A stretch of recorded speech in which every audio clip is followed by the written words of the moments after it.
Listen here, fellas. Before we begin, please take note of these first. No need to turn on CC because we have already taken care of that. In fact, don't turn them on at all. They hinder your engagement. Second, raise the volume up or just wear an earphone. Ladies and gentlemen, Part 2.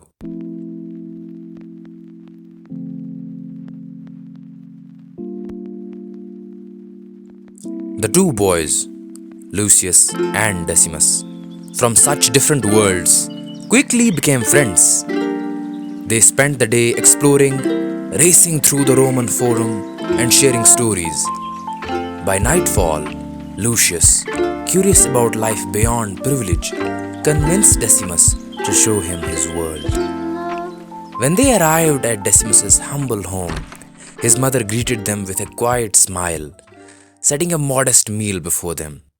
As they ate, Lucius, with the innocence of the privileged, spoke up. "There's this guard gone missing. I prayed the gods would take him away. He was cruel. Once told me slaves were no better than cattle."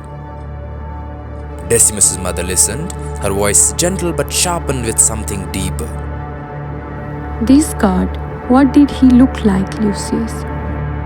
He was tall, with a scar by his right eye. Always looked like he enjoyed hurting people. Lucius said, noticing nothing in her expression. She nodded, almost relieved. And what would you do, Lucius, if he disappeared forever? Lucius hesitated, thoughtful.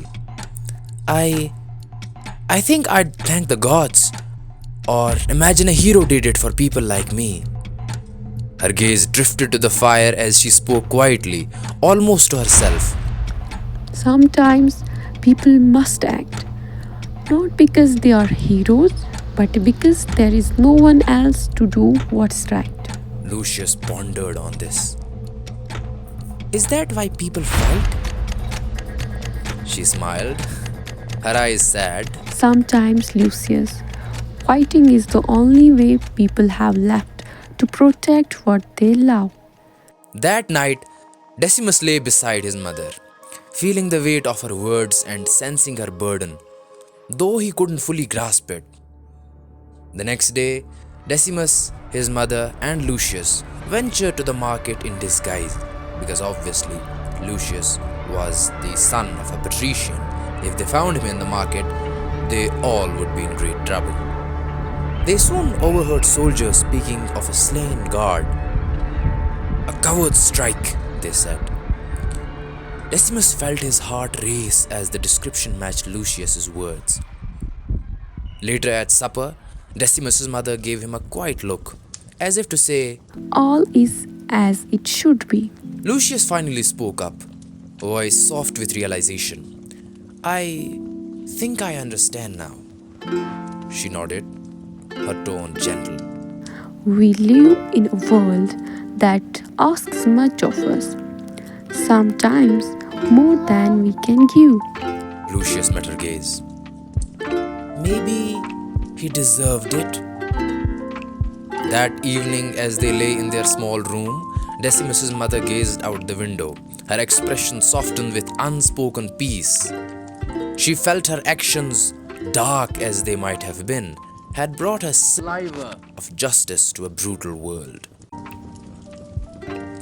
And as Decimus lay beside her, he felt a strange sense of security, a bond deeper than survival, a love forged by resilience against a world of hardship.